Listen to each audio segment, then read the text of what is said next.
ST पर आपका स्वागत है। फ्रेंड्स, आज हम करने जा रहे हैं machine hour rate chapter of overhead. आज की क्लास में हम टॉपिक कवर करेंगे definition of machine hour rate, basis of apportionment, format of calculation of machine hour rate and numerical on machine hour rate. तो आज इंट्रोडक्शन के साथ एक छोटा सा न्यूमेरिकल करेंगे ताकि आपको कंसेप्ट अच्छे से समझ आ जाए। फिर नेक्स्ट क्लास में थोड़ा सा टफ न्यूमेरिकल करेंगे। चलिए तो स्टार्ट करते हैं आज का session. First we have to understand what is machine hour rate. Machine hour rate is the cost of running a machine per hour. किसी भी मशीन को पर आवर यानी कि 1 घंटा रन करने के लिए कितना खर्चा होता है वो हम इसमें कैलकुलेट करते हैं। It is one of the method of absorbing factory expenses to production. Factory में जो खर्चे होते हैं उसको प्रोडक्शन में एब्जॉर्व करने के लिए हम इस तरीके का यूज़ करते हैं। It is used in those industries और department where machinery is predominated and there is little और प्रैक्टिकली नो मैनुअल लेबर। जहाँ पे लेबर बहुत कम या नाम मात्र की होती हैं, यू कैन से, या होती ही नहीं है, वहाँ पर हम प्रोडक्शन ओवरहेड को कैलकुलेट करने के लिए इसका यूज़ करते हैं। In such industries or department, overhead consists of indirect expenses in running and operating the machine. किसी भी मशीन को ऑपरेट करने के लिए, रन करने के लिए जो एक्सपेंसेस हैं वो हम इसमें कंसिडर करते हैं। Machine hour rate is obtain by dividing the total running expenses of a machine during a particular time period by the machine of hour machine is estimated to working during that period. यानी कि total जितना खर्चा आता है और उस period में जितने घंटे मशीन चलती है उसको डिवाइड करके हम पर आवर रेट निकालते हैं। अकॉर्डिंग टू CIMA आपको डेफिनेशन दी हुई है, एन एक्चुअल और predetermined rate of cost apportionment और overhead absorption which is calculated by dividing the cost of apportionment and absorbed by the number of hours for which a machine or machines are operated for expected to be operated। भाई एक particular period के लिए machinery operate की जा रही है या operate की जाएंगी, उसकी टोटल कॉस्ट को जब आप नंबर ऑफ आवर वर्क से डिवाइड करते हैं you will gate machine hour rate, यानी कि मशीन को 1 घंटे ऑपरेट करने की cost. Machine hour rate calculate करने के लिए हम ओवरहेड को 2 पार्ट में डिवाइड करते हैं, फिक्स्ड और स्टैंडिंग चार्जेस, नंबर 2 वेरिएबल और मशीन एक्सपेंसेस। तो अब समझ लेते हैं फिक्स में क्या आता है, वेरिएबल में क्या आता है और किस तरह से इनको, अगर नंबर ऑफ मशीनरी हैं 1 से ज़्यादा हैं तो किस तरह से डिवाइड करते हैं आपस में। First you have to understand what is standing charges और फिक्स चार्जेस। देखिए रेंट एंड रेट्स है, मशीन चले या ना चले आपको देना ही पड़ेगा, तो क्या है ये आपके लिए फिक्स चार्जेस।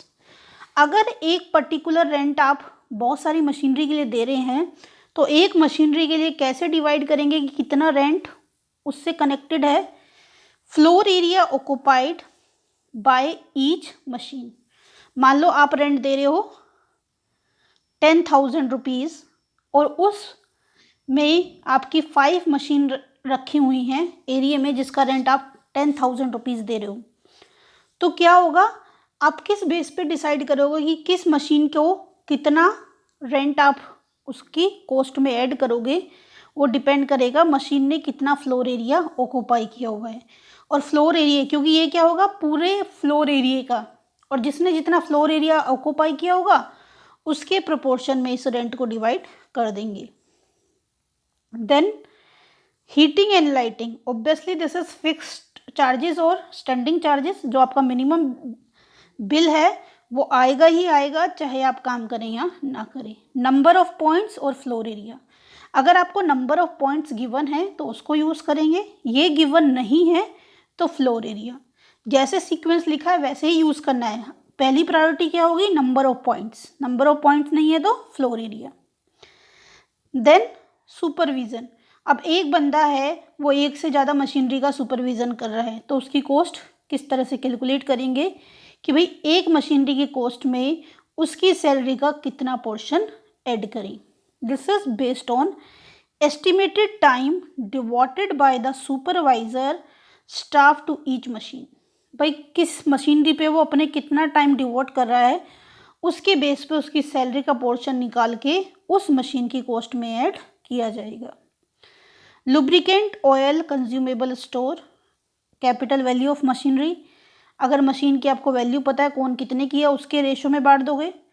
अगर मशीन आवर दिए हैं तो उसके रेशो में बांट दोगे। अदरवाइज पास्ट एक्सपीरियंस के बेस पे, यानी कुछ ना कुछ आपको एस्टिमेटेड गिवन होगा।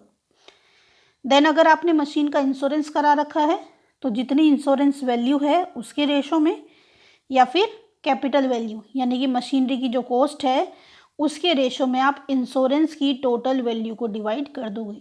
सपोज आपकी एक मशीनरी है 5 लाख की, दूसरी मशीनरी है 8 लाख की और तीसरी मशीनरी है आपकी 6 लाख की, और टोटल इंश्योरेंस वैल्यू है आपकी 10 लाख। ठीक है, या फिर मैं कर देती हूँ उसको 30 lakh. Total insurance value suppose करो आपकी है 30 लाख। तो इस 30 लाख को किस में बांटोगे? 5:8:6 में, यानी कि ये 30 लाख है। टोटल कितना हुआ? 5 और 8 13 और 6 19। ये 19 की वैल्यू 30 लाख है। सपोज मशीनरी 1 की कैलकुलेशन कर रहे हो into 5 and so on. Clear है? तो इस तरह से आप वैल्यू को डिवाइड कर दोगे, किसमें? उनकी कैपिटल वैल्यू में या फिर इंश्योरेंस वैल्यू में, जो भी आपको क्वेश्चन में गिवन हो। क्लियर है? Then come at variable charges. This is also called machine running expenses, यानी कि मशीन चलेगी तो ये खर्चे होंगे, अदरवाइज ये खर्चे नहीं होंगे। मतलब डायरेक्टली, और you can say directly related to running of machinery. पहला एक्सपेंसेस है डेप्रीशिएशन। जितनी ज़्यादा चलेगी उतना ज़्यादा डेप्रीशिएशन होगा। डेप्रीशिएशन को किस तरह से निकालते हैं? Cost minus residual value divided by effective working hour.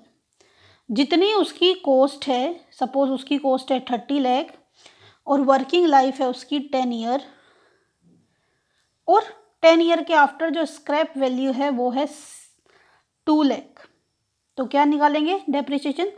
30 lakh minus 2 lakh, और कितने टाइम वो चली, कितने टाइम वो चली है लाइफ में। अगर वो गिवन है तो उसके बेस पे, अगर एनुअली गिवन है तो फिर एनुअली।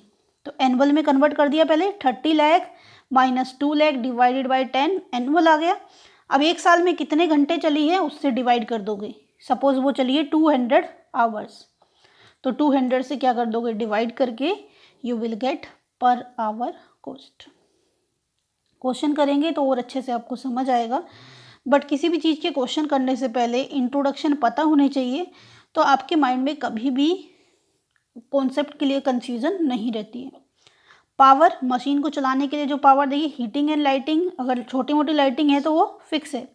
पावर मशीनरी चलाने के लिए जो चाहिए होती है, तो आवर अगर दिए हुए हैं आपको उसके बेस पे, नहीं दिए तो मशीन आवर के बेस पे, और अगर मीटर रीडिंग का ऑप्शन दिया हुआ है तो मीटर रीडिंग के बेस पे पावर की वैल्यू कैलकुलेट करेंगे। देन आता है repair. Repair is also a portion on the basis of machine our और कैपिटल वैल्यू। देन आ जाता है केमिकल, जो उसमें यूज़ होता है मशीनरी में, एज पर पास्ट एक्सपीरियंस, यानी कि जो भी इंफॉर्मेशन आपको गिवन होगी उसके बेस पे आप मशीनरी पे जो केमिकल है उसकी कॉस्ट कैलकुलेट कर लेंगे। क्लियर है? चलिए आगे बढ़ते हैं।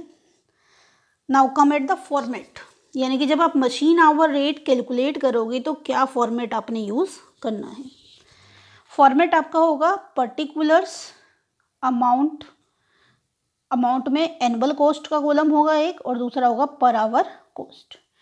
एनुअल कॉस्ट आपको सिर्फ स्टैंडिंग चार्जेस के लिए यूज़ करनी है। वेरिएबल चार्ज आपको आवर में कन्वर्ट करके ही लिखने हैं। सपोज रेंट है तो एनुअल रेंट लिख दिया, जनरल लाइटिंग है एनुअल जनरल लाइटिंग लिख दी, एडमिनिस्ट्रेटिव एक्सपेंसेस है तो एंड सो ऑन, जो भी एक्सपेंसेस है सारे एक्सपेंसेस आपने राइट कर दिए। सारे एक्सपेंसेस राइट करने के बाद क्या कर दिया? एनुअल एक्सपेंसेस का टोटल, टोटल आ गया, ये एनुअल आया। फिर आप देखोगे कितने साल में कितने घंटे काम हुआ है उसके हिसाब से क्या निकाल दोगे, पर आवर कॉस्ट। यानी कि total standing charges divided by estimated working time in hour. Total कितना आया आपका ये, और कितने घंटे पूरे साल में काम किया है, कितने आवर्स मशीन ने वर्क किया है, उससे डिवाइड करके आपका क्या आ जाएगा, per hour. I am repeating the statement, आपने एनुअल चार्जेस सिर्फ स्टैंडिंग चार्जेस के लिए ही लिखने हैं। वेरिएबल चार्जेस को कैलकुलेशन करके डायरेक्टली पर आवर में आप राइट कर सकते हो। Then depreciation as per situation calculation करके उसको पर आवर में कन्वर्ट कर दोगे। Repair and maintenance per hour, power per hour, chemical per hour. ठीक है, उसके बाद क्या करना है, जो आपके स्टैंडिंग चार्जेस आए थे और वेरिएबल आए थे उनको ऐड कर दोगे, और ऐड करने के बाद जो वैल्यू आएगी वो क्या आ जाएगी, मशीन आवर रेट। ठीक है क्या आ जाएगी आपकी वैल्यू, मशीन आवर रेट। ये फॉर्मेट आप यूज़ करोगे।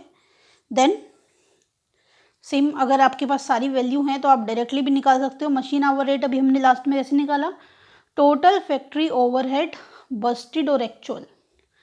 टोटल फैक्ट्री ओवरहेड है, चाहे वो बस्टेड हो या एक्चुअल एंकर्ड हो, उसको टोटल मशीन आवर से आप एस्टिमेटेड और एक्चुअल से डिवाइड करोगे, you will gate machine hour rate. चलिए एक न्यूमेरिकल कर लेते हैं जिससे आपको ये कंसेप्ट जो है अच्छे से क्लियर हो जाए। छोटा सा न्यूमेरिकल आज की क्लास के लिए मैंने लिया है, देन नेक्स्ट में फिर मेन न्यूमेरिकल डिस्कस करें। चलिए देखते हैं calculation. Calculate the machine hour rate for machine X from the following data.